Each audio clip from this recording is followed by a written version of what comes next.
questions. So if today your board asks more questions about reducing costs and that, I want to encourage you to ask more questions about how to generate more revenue or more efficient revenue. I read a survey on board performance recently, and board members graded themselves lowest on their role in fundraising. Because everyone thinks that fundraising is about the ask. And yes, the ask is part of fundraising, but there's a lot more to fundraising, and it would not necessarily make board members feel uncomfortable. So this webinar helps board members ask the right questions about marketing and fundraising. Now, EDs can watch too, because they're the ones that are going to have to provide the answers. So let me give you some background about myself. My background is for-profit marketing, mostly financial services. And back in the day, my job was both art and science. So part of my job was making brochures and organizing promotions and that, the same kind of thing that they did in Mad Men, although much less dramatic. But the other half of my job was number crunching. You know, which customers were more profitable, calculating ROI on different promotion activities, and calculating acquisition ratios and renewal ratios and that. No one made any television programs about that part of the job. And as jobs go, it was great because it's both left brain and right brain. So I did that for 10 years and I loved it, and then I had kids and life changed. So 4 years ago, I realized that I was in the very fortunate position that I could volunteer full-time. And so this is what I do, and I love it. I get to do marketing all day long. I volunteer through Mass Consulting, which is a pro bono consulting service. It's been going for 20 years. There are 50 volunteer consultants just like me. We are all professionals who choose to give back using the skills we learned in our careers. And yes, we are pro bono. Most of our work is governance and strategy. We also do HR, marketing, fundraising, and that. So if any nonprofits want further help today, just go to the Mass website, fill in the application form. Most of our work is in Toronto, but in the marketing practice area, I work via Skype and FaceTime and that. So I can volunteer for nonprofits all across Canada. So go to the Mass website and we can help you. So when I started volunteering 4 years ago, I naively thought that my marketing role would be the same in the nonprofit world as it used to be in the for-profit world, like this chart here. Instead, this is what I found. So the nonprofits I was volunteering for, they wanted me to help them with their websites and brochures. Okay, fine. I could recommend promotional activities, but which activities are cost-effective and which activities are a waste of time? You know, some promotional activities are better at acquiring donors. Some are better at retaining donors. So which do you need? And sure, I could make a donor presentation, but to which type of donor? Like, who are your cost-effective donors? And without the science side, I was guessing. So 4 years ago, off I go to the library, and I start reading marketing textbooks and nonprofit textbooks. I'm searching for help on what is the science side of nonprofit marketing, and nothing. So okay, fine. I start over from scratch, and I made my own science side, and those are the first 7 of the 20 questions we're going to talk about today. Now, there's 7 questions, but they all seem to flow around 2 different themes. It's the efficiency of the different revenue streams and the churn in the donor portfolio. So this is how I define nonprofit marketing. Now, I know that everyone focuses on the art side of marketing, and for board members who are, you know, accountants, and they may not like the art side of marketing. Okay, I accept that, but I guarantee you those accountants are going to love the science side of marketing, because the secret is the science side of marketing is really just cost accounting. So now I'm feeling good, I'm comfortable, I'm volunteering with my clients, and I feel that I'm no longer guessing. But about 2 years ago, I realized I was still missing something. Back in the day, I used to spend a lot of time with the sales department, and which is equivalent to fundraising in the not-for-profit sector. And so, what is this fundraising? And I realized I have to teach myself this thing called fundraising. So back to the library, and there are lots of books on fundraising, and this is what I learned. Fundraising is all about building relationships. Now, every library book has their own version of the donor cycle. I just picked identify, qualify, solicit, and steward. So There's a lot about how to build relationships. And there's a lot of information on tools, like how to write the perfect donor letter and that. But then these books are hinting at the science side of fundraising. There's apparently a lot of number crunching that goes on in fundraising. Well, what's all that about? Well, from what I can gather, the science side of fundraising is all about the efficiency of the revenue streams and the churn in the donor portfolio. So wait a second. The science side of fundraising is the same as the science side of marketing. Fundraisers are asking the same questions I am asking as a marketer. So here are the two circles combined, and this is the agenda for today's webinar. And this has been my journey for the last 4 years.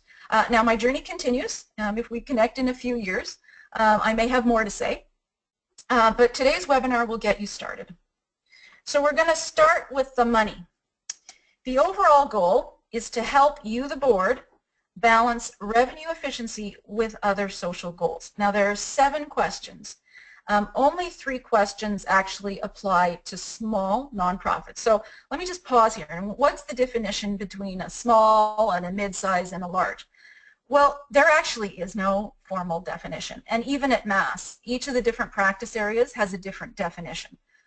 In marketing, what seems to work is, I use the definition of the amount of money spent on marketing and fundraising. So that's out-of-pocket costs and that's staff time. And the transition point seems to be about $50,000. So if you spend less than $50,000, you may be volunteer run, you may have one event, you can get by on basic analysis, and so you have fewer questions you need to ask. But once you start spending $50,000, you may assign a part of staff person to fundraising. You may have the beginnings of a donor database. You may have more than one event. You know, at that point, your marketing needs are becoming more sophisticated, and therefore you need more analysis to ensure that you're spending your money wisely and your time wisely. And you know, time is really critical. Time ends up being a bigger cost than out-of-pocket costs. So what I find interesting is that mid-size level lasts for a long time. When I'm volunteering with a nonprofit that spends like $50,000 a year, the questions I ask them are the same questions I ask a nonprofit that spends $1 million a year. Same questions. Now, if you're on the board of a really tiny nonprofit, like a startup, or you don't spend any money on marketing and fundraising, this webinar may not be for you because I'm going to be covering way more than you need to deal with at this stage in your development. A better use of your time is you can go to the Mass website. We have other publications that are written specifically for tiny nonprofits. And there's one already out there, and there's another publication coming out next week. So then we're going to start talking about the marketing side, the art side. And there are 6 questions. Again, 4 only apply to small nonprofits. The overall goal is to help you, the board, clarify and protect your brand. Then for fundraising, it's all about how you, the board, are going to create an environment where fundraisers thrive. So let's dig in and let's start with the science side. There are 7 questions, but we're going to start with the first 3. Diversity between revenue streams, the CRA fundraising ratio, and the cost-effective revenue streams. Now, it turns out these 3 questions are all answered by the same one-page report, and I call it the revenue efficiency report, and here is a template. So the left column is all the sources of revenue for you. Then you add in the next column, which is the marketing costs, and then the marketing staff time. Then you add in the revenue. The last column is the most important column because it shows the relative efficiency of each revenue source. That column makes it easy to compare. So as it turns out, the formula for that last column, which is costs plus time divided by revenue, is the same formula that the CRA uses to calculate your CRA fundraising ratio.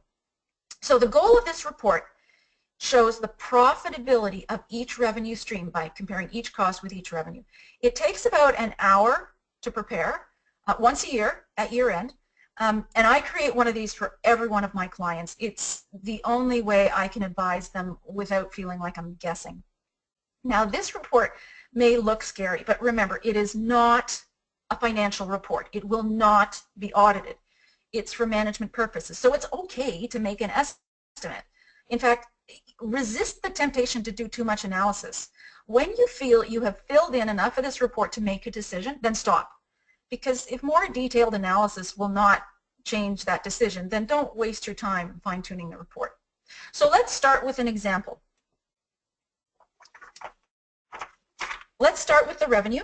How diversified is are between the streams? So there's that donations, in-kind donations. That's a big one. Are we happy with that, or do we need more straight revenue? Now, if I was on the board of this nonprofit, I'd ask even more questions too. It's like here's some more questions. What are the risks associated with relying on each stream? For example, that $500,000 at government grants, how predictable is that? Here's another question. Which revenue stream has the most room to grow? For example, corporations at the top at 4%. Can we do better than that? Which revenue streams are more constant? If you look at the third row, individuals over 1,000, those are major donors. Well, revenue from major donors can be really volatile year over year. So my question is, this year, is this a good year or a bad year?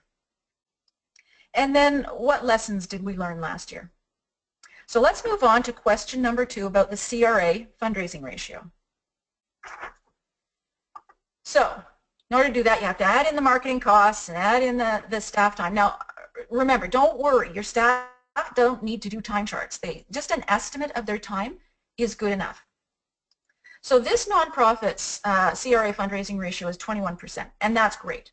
Any ratio below 35% is fine and will not attract the attention of the CRA. But what if you have a ratio that's high and you want to improve your ratio? Well, the lower the ratio, the better. So if you want to improve your ratio, you actually want to lower it. Well, the ratio is a mathematical formula. So you can either decrease the numerator by lowering your costs, or you increase the denominator by increasing your revenue. So that leads to question number 3. How cost effective are our revenue streams? So look at the right column. The lower the better. Foundations at 25% and major donors at 25%. They're the lowest, and that's fabulous. Now contrast that with the 4th row. Individuals under 1,000, those are regular donors, and they're sitting at 100%. Okay, what that means is that for every $1 raised, it cost $1 from regular donors. So, ouch. So if I was on this board, here's some questions I would ask. Is the allocation of staff time appropriate, or can board members help with some donors to free up staff time? Another question, how cost effective are events at 83%? Now I just want to pause here because remember, the overall goal of this section is to help you as the board strike that balance between revenue efficiency and other social goals. So there may be valid reasons to choose a less efficient revenue stream. For example, events may be a great way to reward staff and volunteers, and the benefit is intangible and will not display on this chart. So Marina, we have answered the first 3 questions. Should we pause or continue? Thanks, Lilia. I think we are doing well. So let me just take a look here. First of all, for those of you that don't know what the CRA stands for, that is the Canada Revenue Agency, and they regulate charities in Canada. So yes, I think we can continue on, Lilia. Thank you. Thanks. Now let's talk about the diversity within a revenue stream. So these 4 questions are answered by another 1-page report, and here is the template. On the left column, you start with the beginning balance, you remove the donors you lost, you renewed some donors, and then you added new donors. And you end up with an ending balance of donors and donations. So this report displays the churn within each of the 4 main revenue streams. Now, churn is the percentage or the number of your donors who choose not to donate again. So churn is a bad thing. Think of this report as the marketing equivalent to a cash flow statement. It takes about 3 hours to prepare once a year, at year end, Again, it's one page, and again, it's an estimate. It does not have to be totally accurate.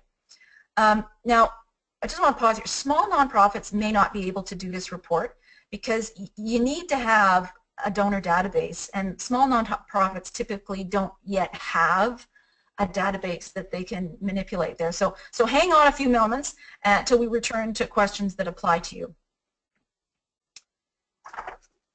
So this section here shows the diversity within a revenue stream, which is our next question.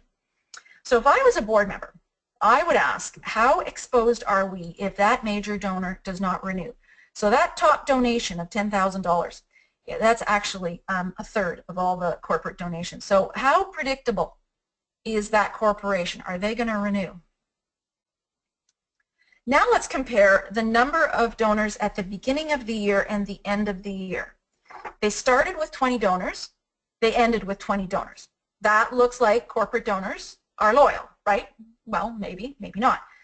Now we move on to our next question, which is, are we better at acquiring donors or retaining donors?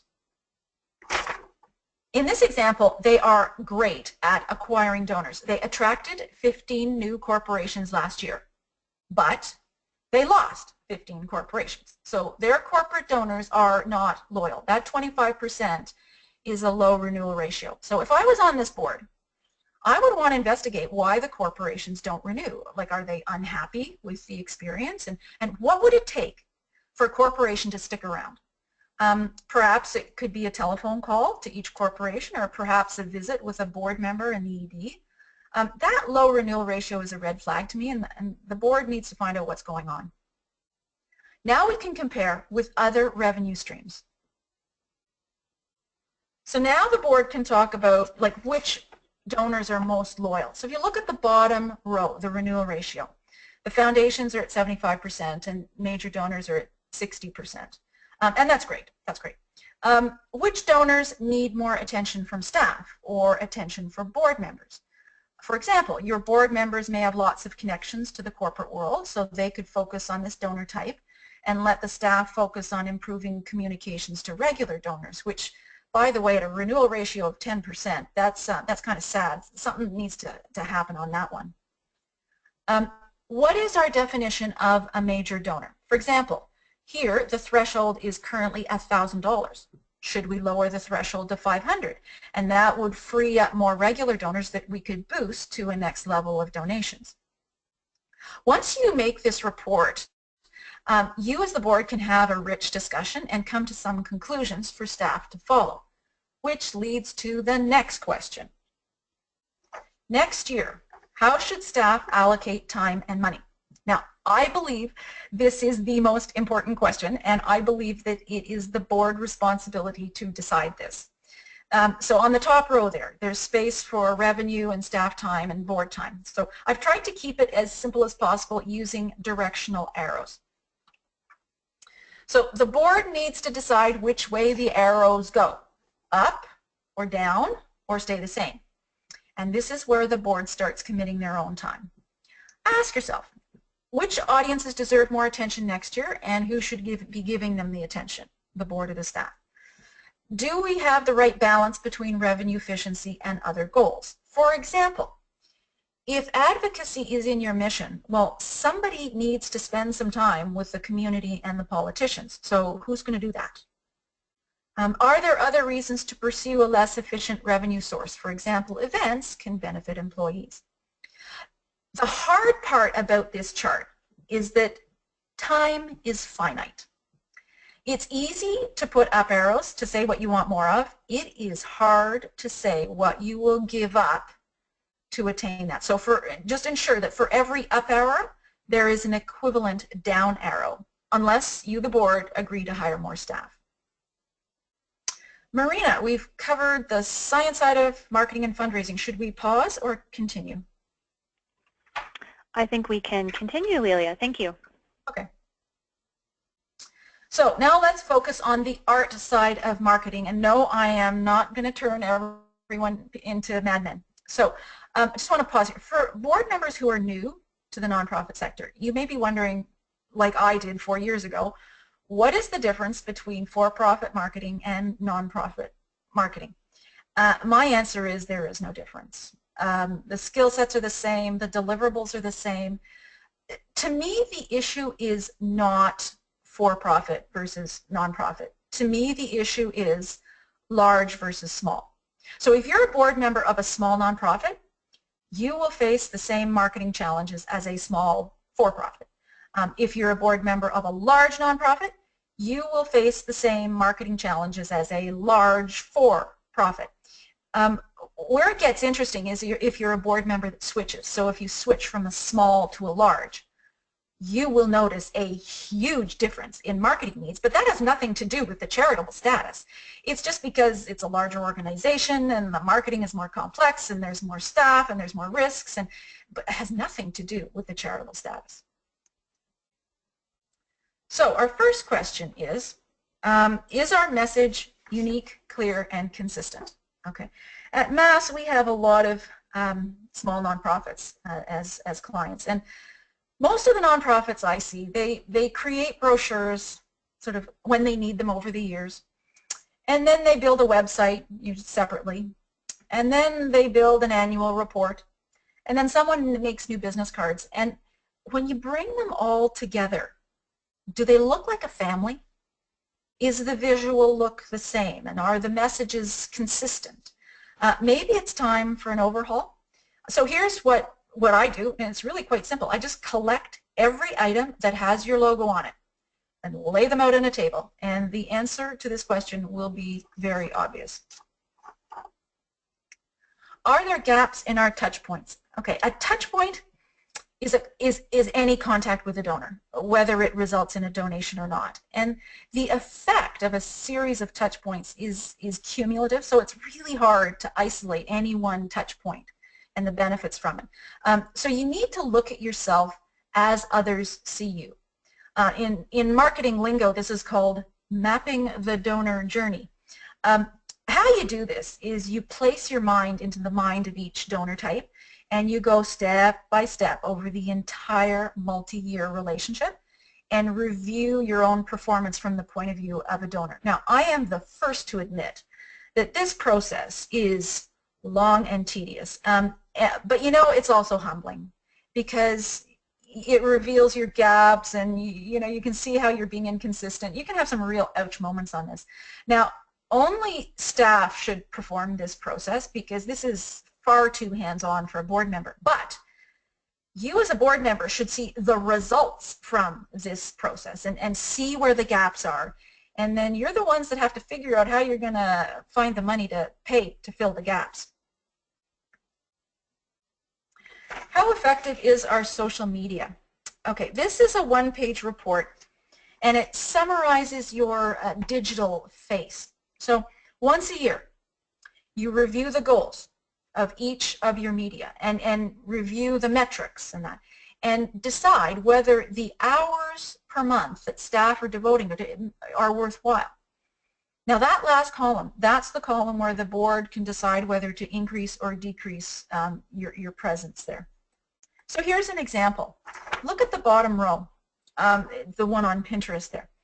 If I was on this board, I would ask, is that 10 hours that's, per month that's spent on Pinterest? Is it worth it? Now, the goal of it is to increase awareness. Well, are there other ways of increasing awareness that might be more cost effective?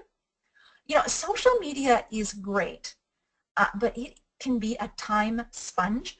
So make sure you're using your time wisely. What are the risks to our brand? Okay, everyone has a different definition of what a brand is. So non-marketers may think that the brand is just the logo. Marketers think differently. We think of a brand more as your reputation. So your brand is built by your website and your brochures, which is what the marketers do. But the website is just a symbol of your brand. Your brand is actually maintained by the performance of your frontline staff and how they treat clients. So, you know, risks can be either external or internal, and most controllable risks are internal. So here are some marketing risks that you might want to review occasionally. Decisions made in a hurry. competing visions between the board and the staff, new marketing employees who want to make their mark, employee turnover, and you lose all that institutional memory. Employees who don't want to change. Yeah, I've encountered a few of those before. And then this is really hard, the opportunity cost of missing out. Now, it is comfortable to repeat the same thing every year. And it is really hard to quantify the cost of not doing something new, like the cost of not experimenting. All the best marketers were constantly experimenting, but that might take away from existing problems. So it's a bit of a balance you have to think about. So what's the solution? Well, for small nonprofits, which is what I deal with mostly, it's pretty straightforward. Just make a fabulous website. And then anything you make, you copy and paste from the website. So when you make your annual report, you copy and paste from the website. When you make a case for support, you copy and paste from the website. Therefore, everything will be consistent. So for those large nonprofits here, your challenge is a bit more complex because you've got more employees, so there's more opportunity for risk. The most recognized tactic in the industry is to make a brand checklist that all staff have to follow. So let's just do a review where we are. We have finished the science side of marketing and fundraising. We finished the art of marketing. So now let's look at how you, the board, can create an environment where fundraisers thrive. So for board members who are new to the not-for-profit sector, you may be wondering, what is the difference between for-profit sales versus non-profit fundraising? It's the same question I had 2 years ago. Well, it's taken me 2 years, and my answer is there is no difference. So many things are the same. The employee skill sets are the same. The time horizon's the same. The day-to-day tasks are the same. The tracking is the same. The only difference I have found, and it is minor, is that the purchaser is not the user of the service. So in sales, they spend a lot of time talking about the product benefits. Well, here it's not. It's less important. You have to more appeal to the emotional needs of donors. Again, that is a minor point. In general, anything that you as a board member know from your day job for the for-profit selling process will apply to fundraising. So are there gaps in our donor pipeline? Fundraising staff manage donors through phases. So all those library books I was reading, they have their own version. I use the identify, qualify, solicit, and steward. And fundraisers track their portfolio of donors through each phase into a pipeline. And the goal is to have revenue that is predictable. So as a side note, one of my colleagues in Mass in the fundraising practice area, she is a fundraiser as her day job, full-time fundraiser in a hospital in Toronto. And she showed me the pipeline that she uses, and it is one massive Excel spreadsheet. It's predicting a rolling monthly forecast, and it's got each of the revenue streams. It's just amazing. Well, that's how fundraisers do their job. So are there any gaps in that pipeline? And then fundraising staff targets. The books say a typical portfolio is 100 to 150 donors per full-time fundraiser. So how does that translate into dollar targets? Well, we have to return to the donor churn report. The bottom rows, now those are the statistics that are this lifeblood of a fundraiser. All those library books that I was reading, they all mention these statistics. All I have done here is display them in a way that puts the statistics in context so that you, the board, can decide on priorities. Now, as a word of caution, any ratio listed here is just specific to this example. It's not industry-wide. So you need to calculate your own ratio that applies to your own nonprofit. So let's look at the acceptance ratio. Each revenue stream will have its own acceptance ratio. So for corporations, that's 5 to 1. Again, your corporate ratio may be 3 to 1 or 10 to 1. But what this means is that it's 5 suspects turns into 3 prospects, which turns into 1 donor. You need this because if you need to calculate how many contacts you need for next year. For example, if you know you need 10 new corporate donors next year, well, you do the math. That means you need the names of 50 potential corporations that you can contact, because you know 40 of them are not going to donate to you. So this acceptance ratio proves to you, the board, why it's important for you to introduce your networks to your nonprofit. And it also shows you how difficult it is to turn prospects into donors. So for example, if there's a board member who forwards 3 names from their network and they may think that they've done their bit, well, that board member needs to understand that 3 names is a drop in the bucket if staff actually need 50 names. So this report puts that in context. Let's look at the row, the number of contacts per year. Okay, so donors vary based on the number of contacts they want per year. And this has a huge impact on staff workload. For example, regular donors need only 2 contacts per year, but major donors might need 4 contacts per year, and that can eat up a lot of staff time. So if you remember back to that old chart where there were a bunch of up arrows and down arrows, if you're saying up arrows, well, you've got to make sure that staff actually have the time to follow up with major donors. Let's go to the final row on the ask cycle. The length of the ask cycle is proportional to the amount donated. So the bigger the donation, the longer the ask cycle. So when you read the newspaper about all those multi-million-dollar donations, those deals took years to finalize. So I read in the report that the average donor supports a charity for 5 years. Well, if that is true, on a yearly ask cycle, you might get 5 donations from them. So all of this information on one page can help you as the board decide how staff should allocate their time and their budget. And it helps you understand the challenges that your fundraising staff have. Are board members expected to donate? Well, okay, you need to make a decision and then clearly state your expectations when you're recruiting new board members and in your annual commitment letter to existing board members. Now, you have options, a specific amount from each board member, or a stretch gift that varies based on the income of the board member, or just the largest personal gift from each board member.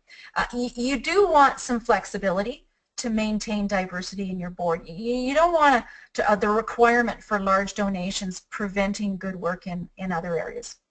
So let me wade into the battle. Why is this important? Well, your donation, your personal donation, lends credibility when the staff are doing the ask, because then they can say all of our board members donate personally. You know, people give to people, and major donors will want the reassurance that you're going to spend their money wisely because you're going to make sure you spend your own money wisely. What are other ways that board members can help? Okay, I said before that the ask is only a small part of the fundraising cycle. You know, the cycle is identify, qualify, solicit, and steward. Well, the ask is only part of that 3rd solicit stage. So there are still other stages where board members can help. So understand why your colleagues are interested in your board and align their interests with the tasks. So here are some examples. Some board members can open doors outside their network. Other board members who have time can partner with staff on a donor visit. Maybe the treasurer can handwrite thank you cards. Another board member can make telephone calls in the evenings to major donors. If there's an accountant on the board, perhaps you can spend time every year helping staff calculate those 2 reports, the revenue efficiency report and the donor churn report, and that could be how you contribute to fundraising. Now, none of these tasks require a board member to do the ask. And then, are board members ready? Okay, you are ambassadors for your brand. So you need to practice your elevator speeches. So you need an elevator speech about the general description of your charity, the who, what, when, where of your charity. You need an elevator speech about your cause and why you are passionate about your cause. It'd be nice if you could have an elevator speech of why you enjoy volunteering with your charity. You know, you board members, you are the leaders and you lead by example and you bring credibility to your charity. This is the final slide. And it's not really on the art side, it's not really on the science side, it's more on the people side, sort of the HR side of marketing and fundraising. And it's all about the skill sets. So the marketing skill set, the analytical versus creative, the clear thinking, the fresh eyes, the clear writing, those skill sets are completely different than the fundraising skill sets, which are all people skills and organized to juggle a portfolio and resilience. So for board members of small nonprofits, there is a real risk when you combine the roles of marketing and fundraising into one staff position. You need to understand the pressures you apply when asking one staff person to perform all these functions. For example, writing a case for support requires the analytical and creative skills of a marketer. On the other hand, for fundraising, it's all about people skills. So it's hard to expect the same one person to be good at all these skills. So be aware of that. Now, for large board members of mid-sized nonprofits, you need to ask whether your staff have the right combination of these skills, because you need diversity so you can cover everything. That is the end of the webinar. So good luck on returning to your board meetings and asking these 20 questions. Marina, over to you. Wonderful. Thank you, Lelia. Before we sign off today, we do have just a couple of questions that I thought we should address. First of all, we have quite a few people on the call who are working with small nonprofits. So, Lelia, what would be the first one thing that they should focus on? One thing. I can't narrow it down to one thing. Okay, well, okay, I'll narrow it down. Maybe not to one thing, but okay. So let's look at the science side. Okay, on the science side, do a revenue efficiency report. It only takes about an hour. I do one for all of my clients, and it just illuminates everything. So and if you do that, you've nailed 3 of the questions already. On the marketing side, is our message unique, clear, and consistent across all audiences?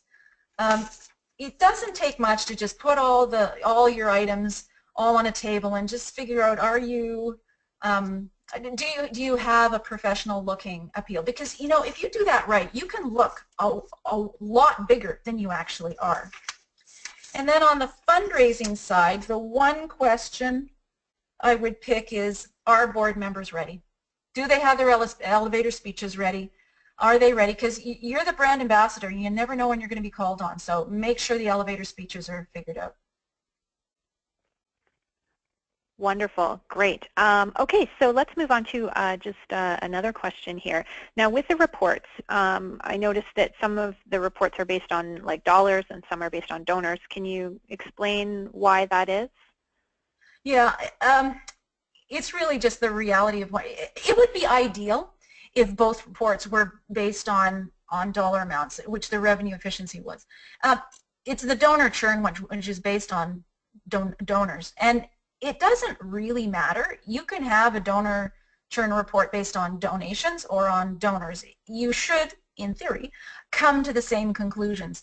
It's just that the donor churn report gets to a level of detail that any noise in the data starts becoming really obvious, and it just seems that there's always more noise in the data when it comes to dollar amounts, and there's just less noise when you look at the donors and the number of accounts that you have. So it's just a practical thing. It's just easier, less noise.